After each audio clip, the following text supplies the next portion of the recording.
This from the 33rd team. So those are former NFL personnel guys, executives, and the like. Top 5 defenses following the NFL draft.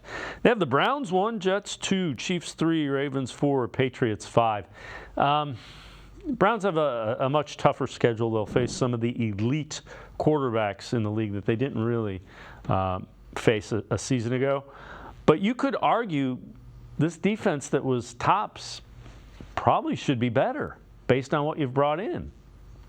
Well, you always have to wait and see with the schedule, right? Because we were supposed to play Aaron Rodgers last year. We were supposed to play Joe Burrow twice last year, right? We were supposed to get all these quarterback matchups, right, last year, but we just didn't get them because of injury or because of or they weren't playing that well when we played them. So, yeah, you always have to wait for that. But, yeah, the Browns have one of the best defenses in the NFL. Like, I think we downplay because we bought into the road defense thing so much that this defense was ultimately just pretty good.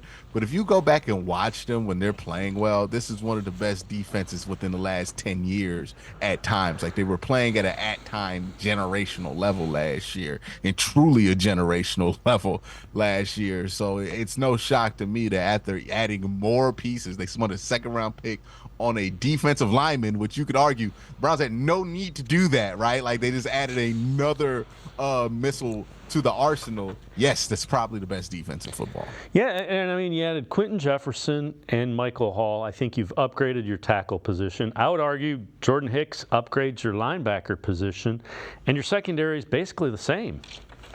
The defense on paper, and you can't play the games on paper, the defense on paper is better. Yeah, and it was great on the field last year too, which is more important, right? Like, you're adding great pieces to a defense that is no longer hypothetically good, right? We've been talking about this defense like potentially being good or theoretically being good, but they're not theoretically good anymore. They were actually great last year, and they're adding these pieces to it.